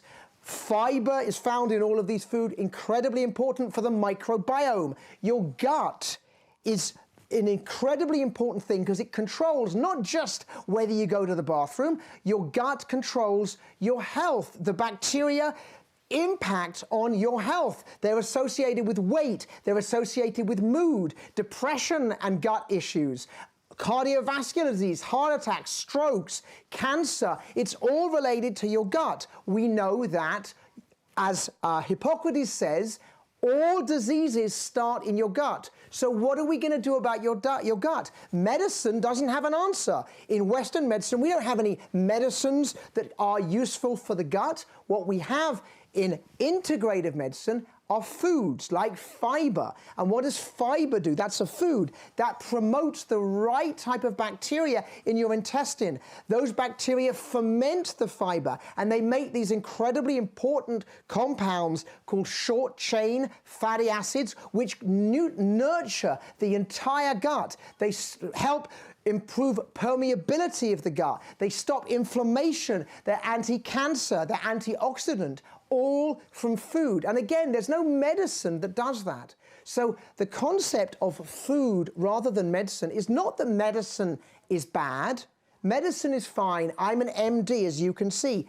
And at the right time, in the right circumstance, you may need medicine. But if you're only taking medicine and you're not thinking about how you eat, and you're not thinking about the plate and all the different colors and all the phytonutrients and the fiber and your glycemic index, and what is your fat that you eat, and does it come from the right sources, and what is your protein source, and is it the right protein source, you can heal your body. You can get your microbiome to be purring happily, looking after every part of your body. And you can do this really through medicine. And that was what I did with 45,000 patients. So this is not pie in the sky. This is absolutely the fundamentals of treatment. This is how doctors should be treating patients. So to be clear, when I saw a patient, the first thing I did was tell me how you eat. Tell me exactly what you eat. Oh, well, I eat a bit of this and a bit of that. No, I want to know precisely what you eat. I want to know exactly what's on your plate. I want to know when you eat it. I want to know how much you eat it, because that is my medicine. That's how I'm going to do it. I want to know how you sleep and how you move and how you deal with stress and what is your relationship with the divine, with God, with the Creator, because that's the fundamentals of health. And that's what I mean when I say food rather than medicine. You may need medicine. Sometimes it's vital. But you can't live without food. So the right food at the right time, eating in the right way, that is the real medicine. It's really a pleasure to be here, part of this incredible conference. Back to you guys at the conference. God bless. All right. Dr. Dollar, are we oversimplifying it? I just heard that, and I thought to myself, gosh, I heard none of that when I went in to see the doctor. None of that. Are we oversimplifying it, or did God not make it this simple? And then I want to let Dr. Essien share on a little bit more on the immune system, because that's going to be important to talk about. Our motto is with simplicity and understanding. And all you're getting. And no, I don't think we're oversimplifying at all. I think that we need to keep it simple. We need to keep it simple so that people can walk out of here and say, okay, I know what I need to do. I know how I need to begin my journey. You know, I grew up, we went down to my grandmother's house, and she got all of her collards out the backyard, and everybody had a little garden in the backyard where they raised collards and tomatoes. We were eating organic, didn't even know we were eating organic, you know. And of course she lived, you know, almost 90-something. I had an aunt who lived over 120 years. I mean, when she died, everybody like, I thought she died 30 years ago, you know. But no, sir, I love simplicity. We love simplicity. I think that's where we're going to have to take society, those who are willing to go, and I don't think we have to complicate and frustrate and confuse the deal here. But it's pretty simple that we've got to pay attention to what we put on the inside. I think that old saying, you are what you eat, may be becoming something that we need to really take a look at and take a hold of, and especially how sugar is so addictive that you know, you're not going to believe how tempted you're going to be after we dismiss tonight to go buy crystals and get a lot of. You're going to try to buy some of the stuff that you see right up here right now. But I'm going to say this. Listen, it's live or die. I mean, that's what we're talking about now. Because ultimately, if you create a habit, that habit's going to create you. And so what kind of habits are you creating in your life? And what are going to be the results of the habits that you create in your life? So keep it simple. Yeah. It's never too late, is it? Some people feel like they've gone too far, that they're too sick. They look at their body and it's falling apart, and they lose hope. And they look at this hill that we're saying we can climb, and it isn't as easy as we say it is. And they face the hill and they just give up. It's never too late, is it? It's never too late, but you've got to pay attention to, I mean, what do you want out of life? Do you want to be in pain every day you wake up? It's not a norm. You don't have to be in pain every day you wake up. Do you want to be depressed? Well, you found out tonight that has a lot to do with what you're doing with your health, your movement, all that. Those things don't settle for. You don't have to settle for feeling bad. You don't have to settle for, well, the doctor told me that I got this and ain't nothing he can do. I mean, you know, that's why they got a lot of doctors. Find one until you can find somebody that's saying what you want to hear. But don't settle. I think that's so important. A lot of people have settled. They've settled for high blood pressure. They have settled for inflammation. They have settled for oh, I don't know why I have these headaches. Let me get me a medicine. It's not sustainable, you know, to stay on medications for the rest of your life and then having the desire to live the way you, it's not sustainable. You can't live off the medication all your life and feel good. So let's switch over. We call it renewing your mind, or actually we call it repent. Change the way you think. Okay, literally to change the way you think. Repent from the old way of eating, the old way of thinking, and the old way of settling for things. And let's listen. Let's come into this. Let's get the wisdom that I believe God has made available. You don't have to die at 70. 70 should become like young right now. 80 is becoming young right now. And you know, I want to still be pimping. When am I going to retire? I'm never going to retire. I don't have people that retire die. I'm not going to retire. I'm gonna be doing it at 100, and I'm gonna say, I remember your great grandmama when she was here, and I'm telling you the same thing. And you know, I don't. Somebody asked me, do I use dye in my hair? I don't use dye in my hair. And you know, I'm not saying I won't use dye in my hair when I come in, but I don't use it right now. You know. So yeah, I think the key: don't settle. Don't settle. Yeah. That's so good.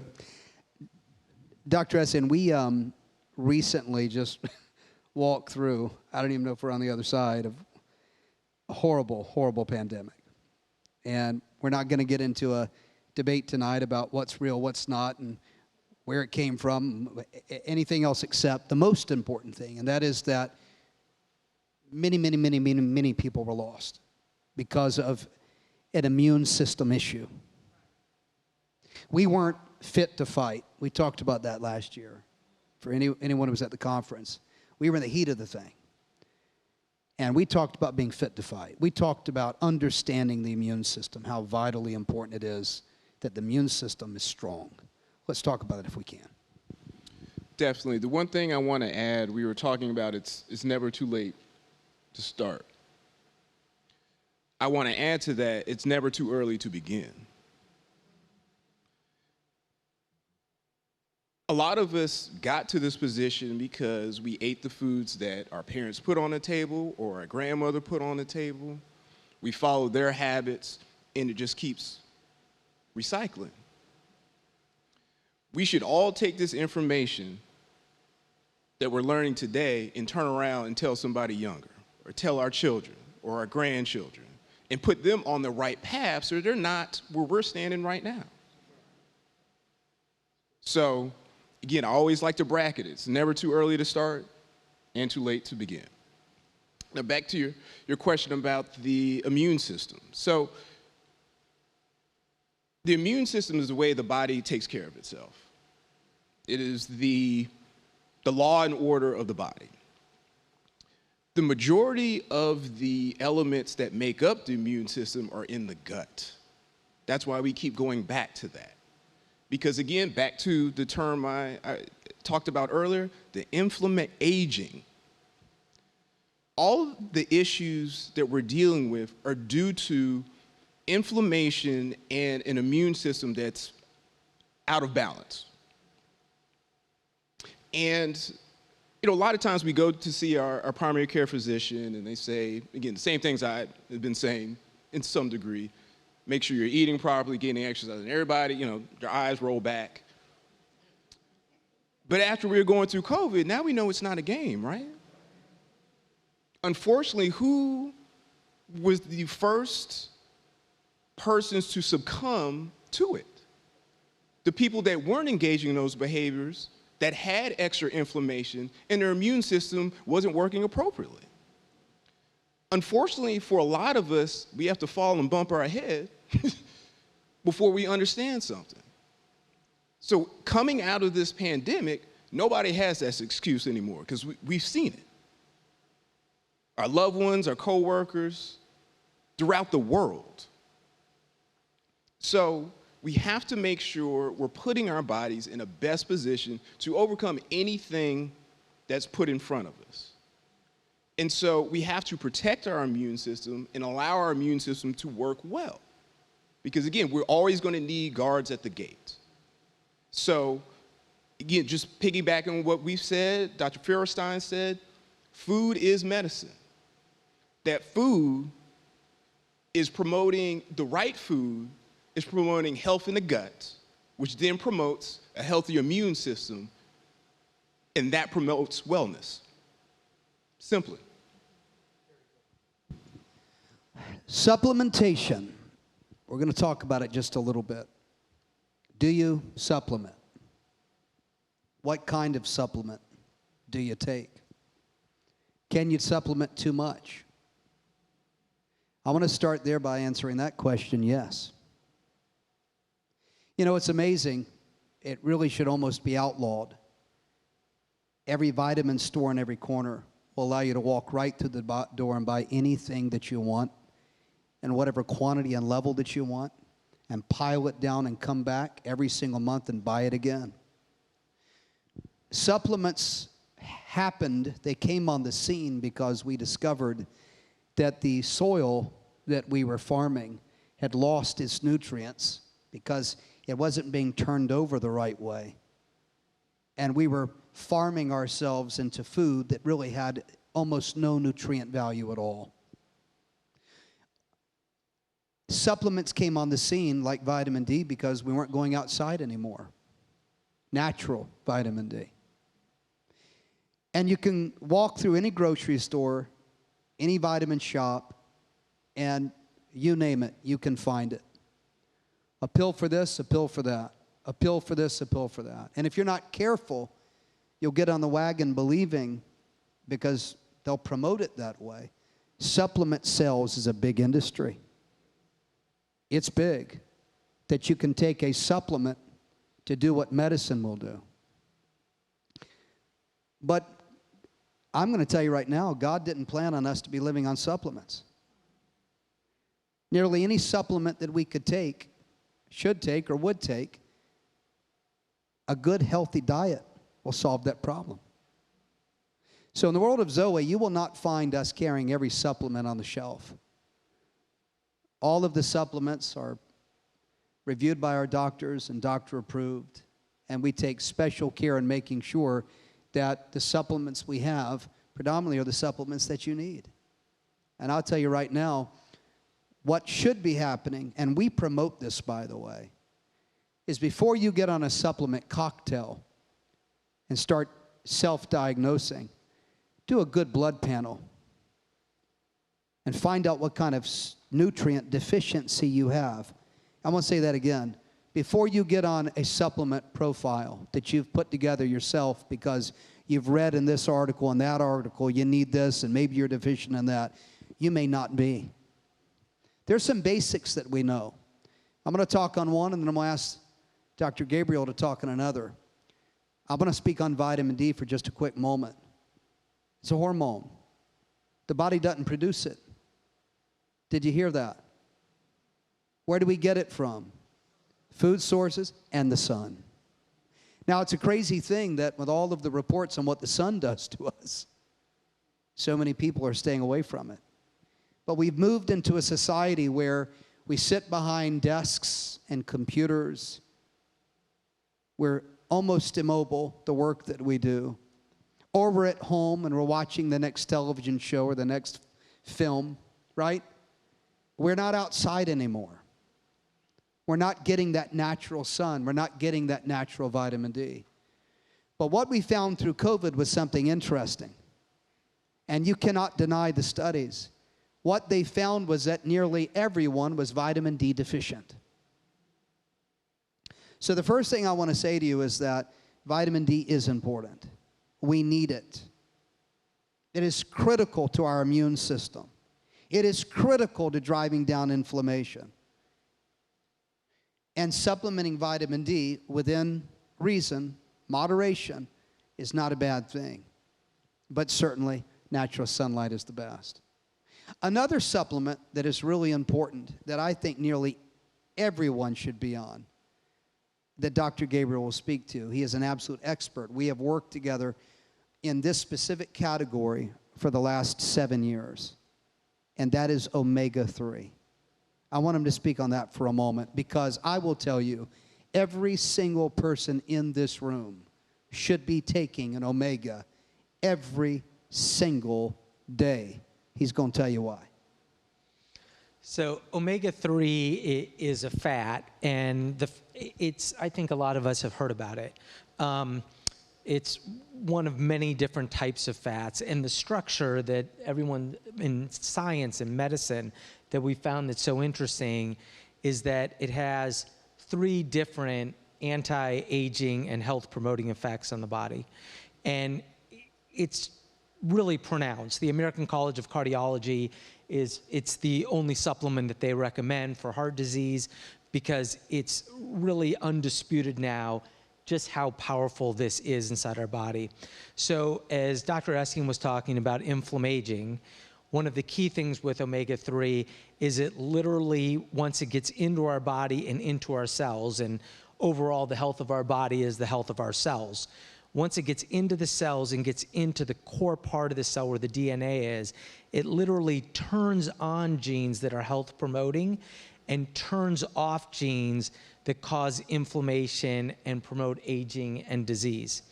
It has another effect, and that is in all of our blood vessel walls, which if you think about that the blood is flowing through our body through all these tubes, I always call those tubes and the blood that goes through there the river of life.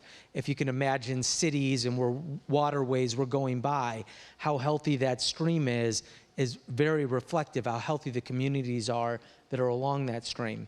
And what it does is it actually prevents buildup in the stream on the walls or the edges, if you can imagine, of the stream where junk would pile up. Omega-3 literally cleans all that up and prevents stuff from piling up on the edges of our cell walls so that the streams or the blood flow can continue flowing and move through nutrients and taking out waste as effectively as possible. The third place that omega-3 is so beneficial is in the cells themselves. If anyone has seen a picture of a cell, they're not all spherical, but let's just imagine for this discussion that there is a sphere there. The outside part, and the way to think about this, if you ever put a little bit of oil in water, you see the little droplets in there. That's like how a cell is formed. There's 2 separate areas. There's the outside water part, and then there's the inside part, which is fat when you put the oil inside there. But the cells are made the same way. There's a barrier on the outside, and there's 2 separate environments. That part that makes the cell wall, or the barrier part, is very critical in how the cell communicates in getting nutrients and communicating with other cells.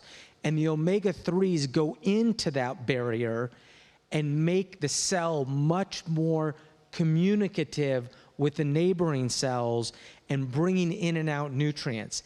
So there's a 3-fold effect of omega-3s that is undisputed, the health effects, and it's hard to get enough of them.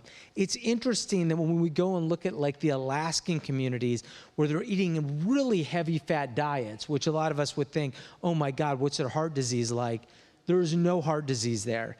And it's because they're eating all these cold water fish that are so loaded with omega-3s that it seems to prevent all that for them.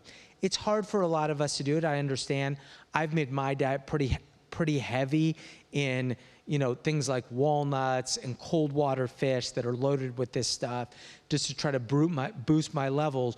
But in addition, I supplement, for people who've seen me, there's one that I love the best in terms of omega-3s. But omega-3 supplementation is absolutely critical. And if I may, I have one thing I want to add about the food over here. Absolutely. I was thinking when I was sitting here and looking down there at the food that sometimes it's hard when you leave here because you develop an understanding. I mean, I actually love listening to Dr. Feuerstein talk about food because he is the expert. And it's easy to have an intellectual understanding of something, but it's also different to be enlightened about it and incorporate it into your life. We all understand exercise is good, but then we don't do it because we aren't enlightened about it. For people here, especially we're here at the church, we all know the difference in talking to someone who says, oh yeah, I know about God, and someone who's enlightened about it. They're very different things. You do need the first one to go to the second one, but getting to the enlightenment state is much more challenging. Usually the way we get there is through practice. It's an I-do thing. People talk to me about starting new projects or doing different things, and a lot of times they'll say, what do I read first? And it's just, I want to say, just start doing it. That's how you get there. And one analogy that I make with my family and my kids is that one thing that happens once you leave here is you'll see people eating these foods and you'll think it's normal because everyone's does it. That's what normal means. Everybody's doing it. It's average. That's what that means. And so when you see other people do it and you're like, well, the guy's not dropping dead in front of me. Why can't I do it too? It's part of life, right? Like everybody's doing this, so it must be okay. And I'll say this in two different ways. One is, like I said before, none of this stuff existed 100 years ago. So you're not missing anything. I was on an airplane once when the guy just, at the beginning of having Wi-Fi on airplanes, and the guy next to me was so excited about it. We'd never had it before. And all of a sudden, the pilot says, you know, it's not going to work. And he stood up and started screaming about it. And I thought, you never had this before in your life. Like, now you're angry about it? Like, how is this possible? And that's how it'll feel if you get rid of these foods. It's kind of an angering feeling that there's something available that you can't have. And what I'll say is, and what the story I gave my kids is that if you went to let's say this function here, and there's some food, let's say, out in the back, and someone puts some syringes with heroin next to it, you'd think, what the heck is going on here? How are they serving heroin? This is absolutely ludicrous. And it's all because of how things have been marketed and sold to you. Because I can tell you that there's no nutritional value to anything on that table. It's purely made for you to feel good. That's it. Sold under the guise of food, because that's how they could get it into the marketplace. For some reason, I can't get heroin out there under the guise of food. So that's sold in the illegal marketplace. But if you start looking at this type of stuff and start wiring yourself, that's what I'm going to ask you to do when you go home and you see candy. This is what I do. And I start thinking, if this was a needle with a syringe of drugs, this was meth or something like that, I'd be like, whoa, I don't do that. That's not me. Hey, what's going on here? But for some reason, this has become normal. I promise you, if everyone was doing heroin and they were putting heroin on a table out there at every party, everyone would be like, yeah, this is normal. You just do a little heroin when we come here. It makes you feel good. This is all normal stuff because it's become normalized. It was sold to you in that environment. And so it seems okay. Everything is made up and a story was created to get you to buy it. And the point I'm making here is that start thinking about it in that way. When you go for this kind of stuff, that's not food.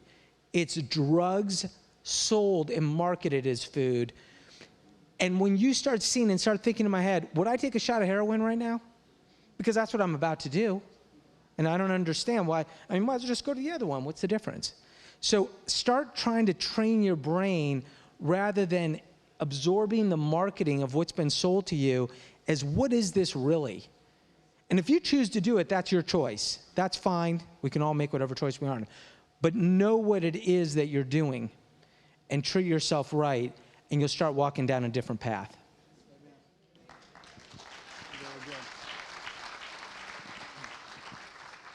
Ladies and gentlemen, we are about out of time, and we want to respect your time tonight. We promised to wrap at 9 p.m., and we're approaching that time. I want to just thank you for being here, and I trust that the program tonight has been a blessing. I hope that we put some meat on the bone. We've given you some information that you can take away and some practical steps you can apply. Stay connected with us, please. How? Find us online. Dr. Dower has provided us the opportunity, as he stated, right here on campus, to connect with you and help you walk this thing out. And there's so much that we would want to tell you. What kind of fish you should eat, not eat. Is chicken good for you or not? And if so, what kind? My goodness, eggs are so expensive, but what kind do you buy? What is pasture raised versus, grass-fed versus other beef, right? So many questions that we have about food. And you want to be able to go to a reliable source that can tell you the fact versus fiction with no marketing spin. We're here for you. We're here for you. If you're trying to lose some weight, we're here for you. Obesity is a disease. It really is. But I would like to submit, it's first here, starts here. We want to change the way we see food. We want to shift the emotional connection we have with it. See it as Dr. Gabriel just prescribed, right? Understanding what it can do for us. There's so much that we need help with. It's a lonely place when you're sick. It can be limited and lonely. But you have a friend in the wellness business. And we're so grateful to Dr. Dollar and to this ministry. Number one, for being an inspiration and an influence in my life and calling me into this work. I was sick once upon a time, decided to come up with some book, and Dr. Dollar said, you need to get this message out. Oh, I have nothing that I could add. What in the world could I do?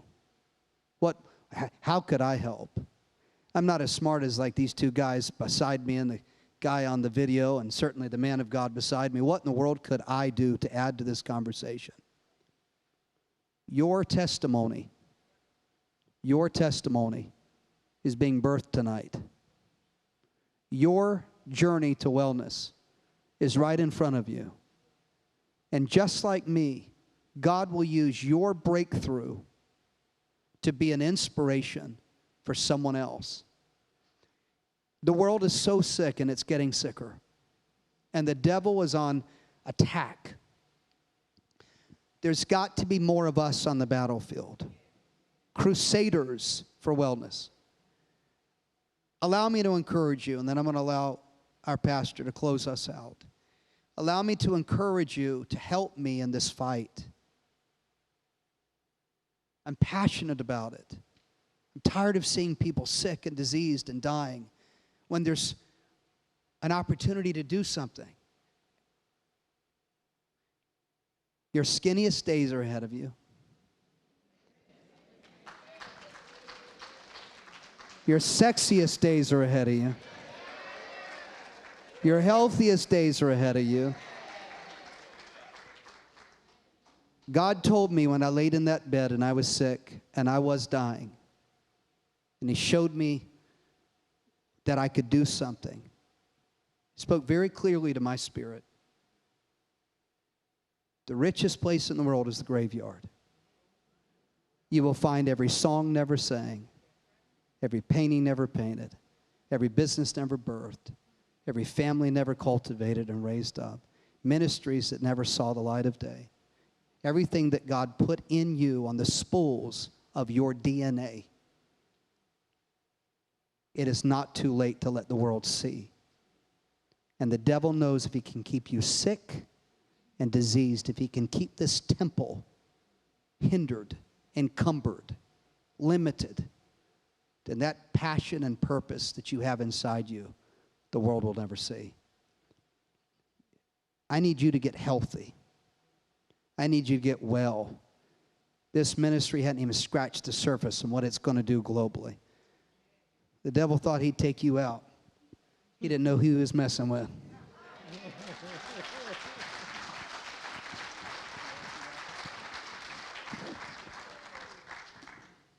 As we close tonight, I give God the glory for these doctors.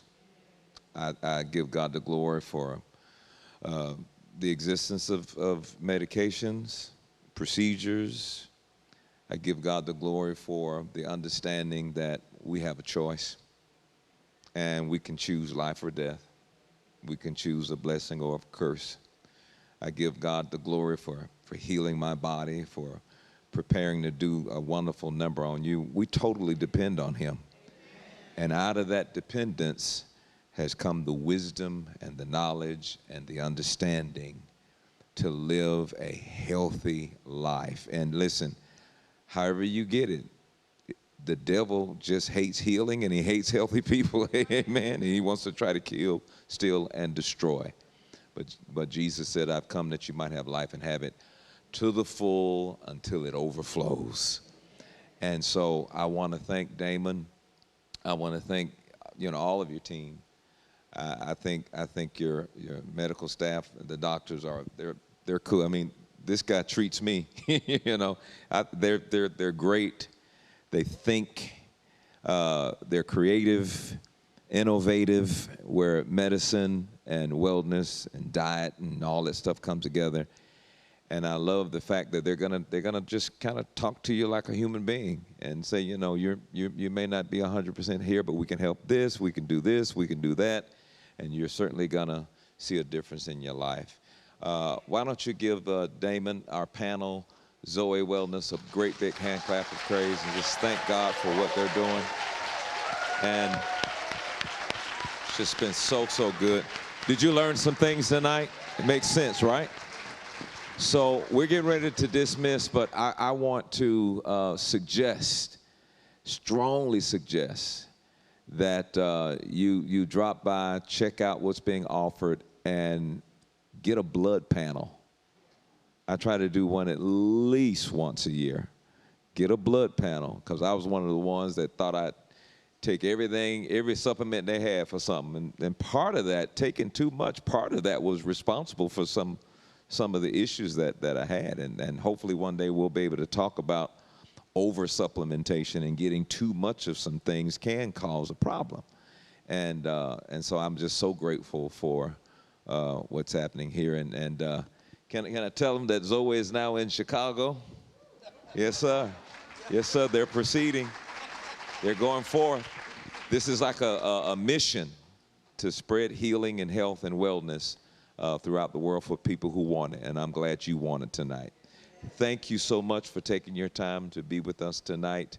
And now unto him who is able to keep us from falling and to present us faultless before the Almighty God, be glory, majesty, dominion, and power.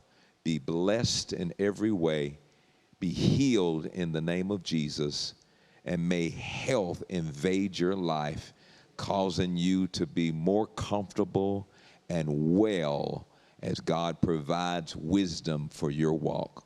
We thank you for it, Lord. We give you praise and glory for it all. In Jesus' name, amen. Thank you, everybody.